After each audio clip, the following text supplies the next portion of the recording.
લોધિકાના દરબારની વાત છે. સુરસિંહ દરબાર, એમનો એકનો એક દીકરો રાજકુમાર. સુરસિંહ દરબાર ભગવાનના પરમ ભક્ત, અને એમનો દીકરો એભલ નાસ્તિક, કુસંગના સંગનો, એને કરીને પાક્કો નાસ્તિક.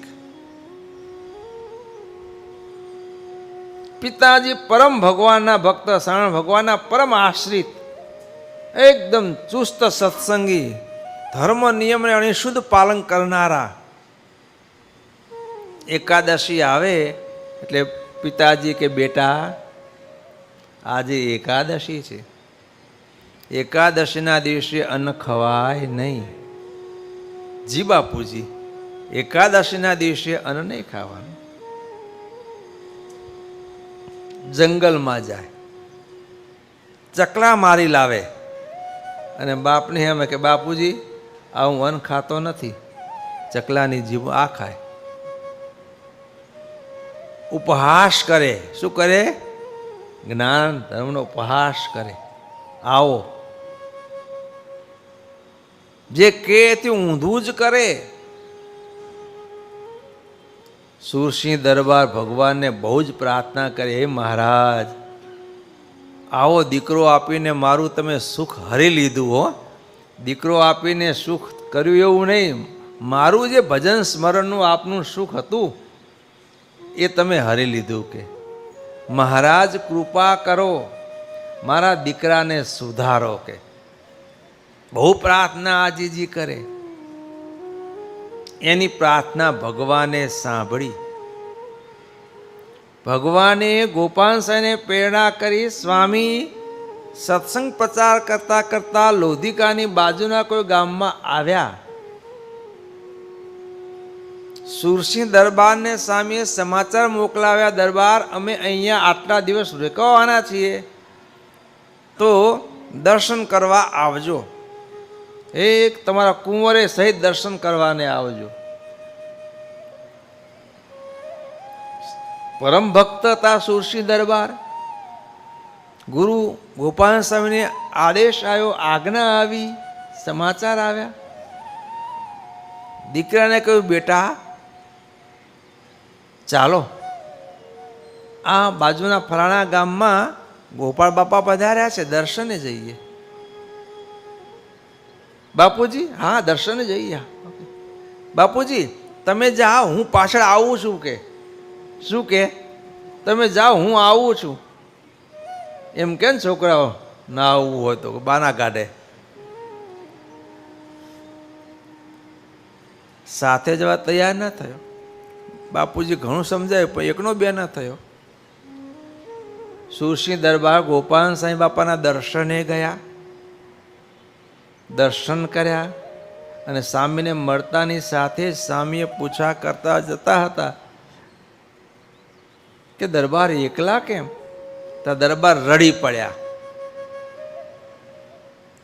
ચોધાર આંસુએ સ્વામી પાસે પોતાનું દુઃખ ઠાલવ્યું. સ્વામી ભગવાને એક દીકરો આપ્યો, કુંવર આપ્યો, પણ દીકરો સત્સંગમાંથી બિલકુલ વિમુખ છે. કે જે સત્સંગની રીતિ ઊંધું જ કરે છે, કાંઈ કહું તો ઊંધું જ કરે છે. દર્શન માટે ઘણો સમજાયો પણ એકનો બે ન થયો. સ્વામીની કૃપા હતી ને સ્વામીને સંકલ્પ હતો ભગવાનનો, એટલે દીકરાને સત્સંગી કરો. સ્વામી કે હમણાં આવશે. કે અને આ બાજુ સુરસિંહ દરબાર દર્શને આવ્યા. ત્યાં પછી દીકરાએ થયું કે હાલો હવે આપણે તો છૂટા, પપ્પા છે નહીં ઘરે. એટલે ભાઈબંધો ભેગો ઉપડી ગયો મૃગિયા કરવા. સમજી ગયા? મૃગિયા એટલે મૃગલાને પકડવા, મારવા. બધા ભાઈબંધો પોતા હરખા લઈને ઘોડેસવાર થઈને ચાલ્યા બધા. એ ભગવાનનો સંકલ્પ હતો આજે એને રસ્તા ઉપર લાવવો છે. અને જંગલમાં ગયા અને કાળિયાળ મૃગ દેખાણો.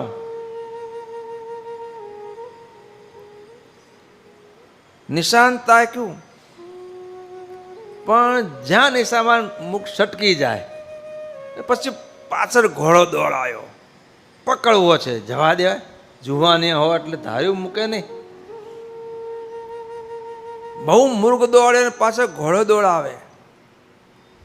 એમ કરતા કરતા મૃગની પાછળ દોડતા દોડતા ભાઈબંધોથી વિખૂટો પડી ગયો. તો મૃગ તો પકડ્યામાં આવ્યું નહીં, નિશાનમાં આવ્યું નહીં, પણ ઉનાળાનો સમય થાકીને તૃષાને ભૂખ લાગીને બહુ થઈ ગયો પરેશાન. એક ગામની ભાગોળે પહોંચી આવ્યો. હવે પાણી પીવું છે, કંઈ ખાવું કંઈ મળે વ્યવસ્થા. કયું ગામ છે? નામ દીધું વ્યક્તિ, આ ગામ છે. ઓ, મારા બાપુ પણ આ જ ગામમાં આવ્યા છે કે ગોપાલ સ્વામી મંદિરમાં આવ્યા હશે, બાપુ દર્શન કરવા અહીં જ આવે. ગામ કીધું આ ગામમાં, તો હાલો હાલો કે બાપુ અહીં આવ્યા છે. તો બાપુને કહે કે હું આવી ગયો. એટલે બાપુને સારું લાગશે કે ના દીકરો મારા કયા પ્રમાણે દર્શને આવી ગયો, અને આપણને પાણી પીવા ખોરાક ભોજન મળી રહેશે. કહેતો હોતો મંદિરે આવ્યો. ગોપાલ સાંઈ બાપા અને સુરસિંહ દરબાર બંને બેઠા હતા. દરબાર દુઃખ રોડતા હતા સ્વામીજી પાસે. સ્વામીજી આશ્વાસન આપતા હતા, ભગવાન સૌ સારાવાના કરશે દરબાર. અને એ જ સમયે આવ્યો. દૂરથી સ્વામીએ કહ્યું કે ઓહો, આવો આવો આવો, એ ભલકુમાર આવો ભૈયા. ઓહ દરબાર જો, તમારો કુંવર આવી ગયા. કુંવર આવ્યો, દર્શન કર્યા. સ્વામીને પોતાની સન્મુખ બેસાડી સ્વામીએ કહ્યું કે બેટા, તારા પપ્પા આવા પરમ ભગવાનના ભક્ત, ધર્મ નિયમ પાકા, અને તું આ પ્રકારે બેટા, અને ભગવાને માનવ શરીર આપ્યું છે, ભગવાન ભજવા આપ્યું છે, ધર્મના પાલન માટે આપ્યું છે. હો, અને ધર્મ પાલન માટે ધર્મશાસ્ત્ર આપ્યા. ભગવાનનું ભજન કરવાનું છે, ધર્મ નિયમનું પાલન કરવાનું છે. કરીશ ને બેટા? હું કહું તેમ કરીશ ને? હા સ્વામી, હા સ્વામી.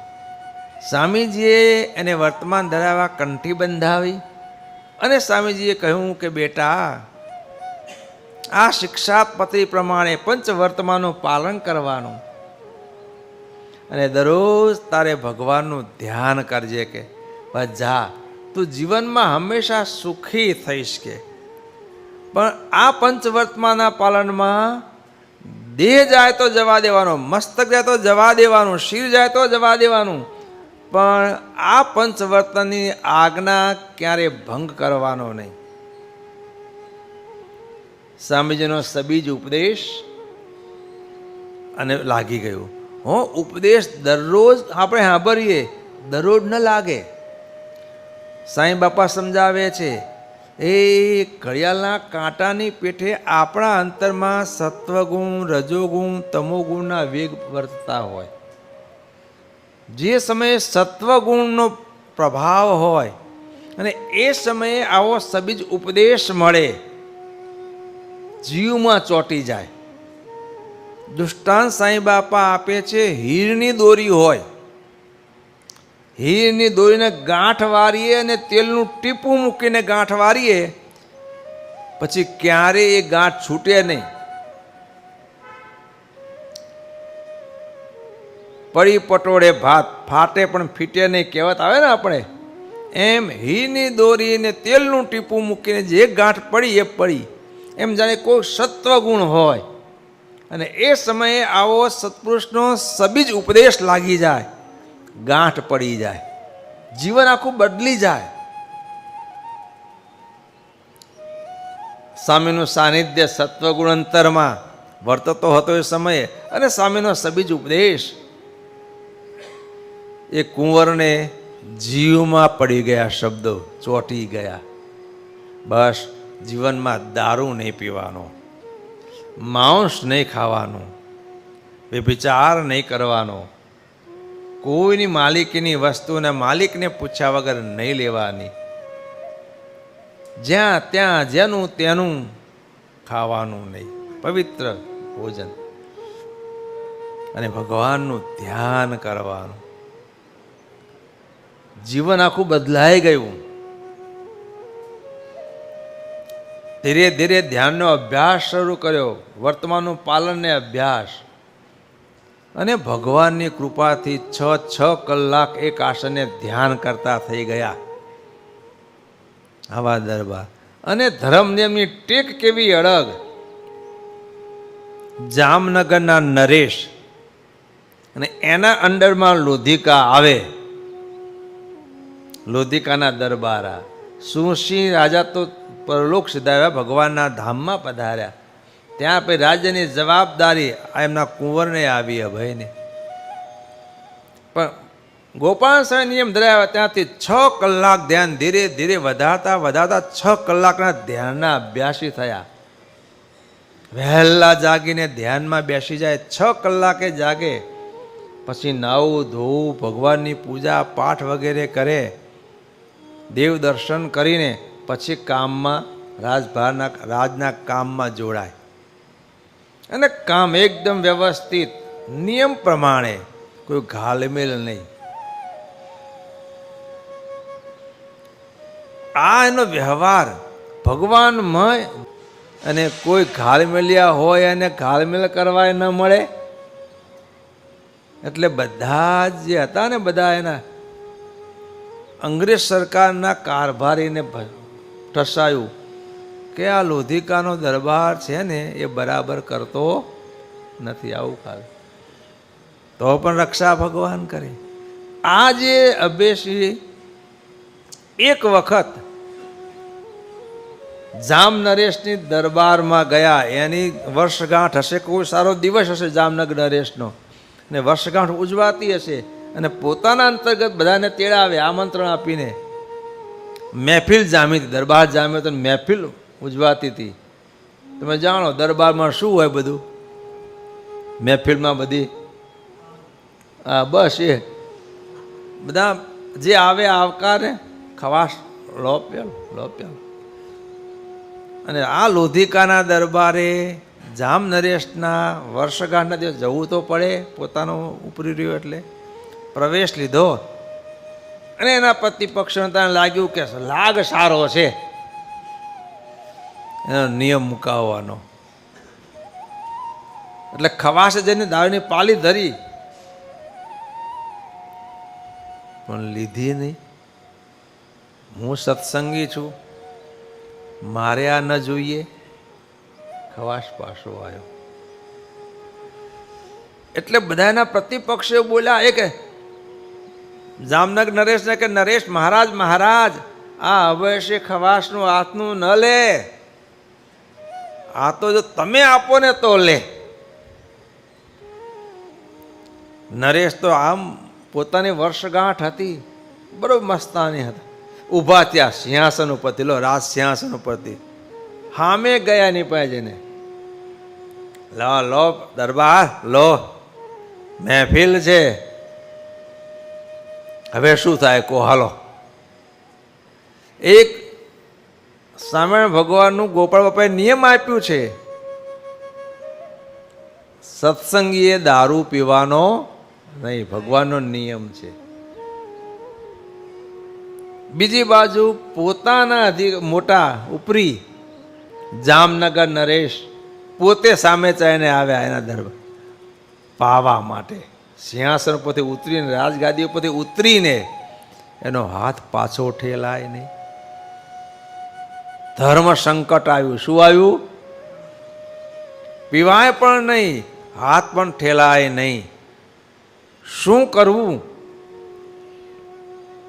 તત્કાળ ભગવાને વિચાર પૂર્ણાસ્પરી એની કેળમાં કટાર બહાર કાઢી, નરેશના હાથમાં આપી. જામ નરેશના, નરેશ આ મુખથી તો આનું પાન નહીં થાય,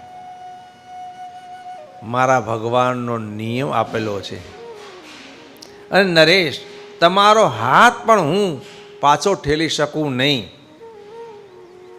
આપનું અપમાન થાય એ પણ મને ન સંભવે. લો આ કટાર. આ કટારથી ગળામાં કાણું પાડીને તમે રેડી શકો છો, પણ આ મુક્તિ દારૂ ન પીવે. આ નિયમની ટેક શિર સાટે નિયમ રાખે. ભગવાને તત્કાળ જામ નરેશના અંતરમાં સ્ફૂર્ણા કરી, આવો ટેકીલો, આવો નિયમ પાલક. એના પ્રત્યે મારે બહુ આગ્રહ કરાય નહીં. પોતાનો હાથ પોતે પાછો ઠેલી લીધો.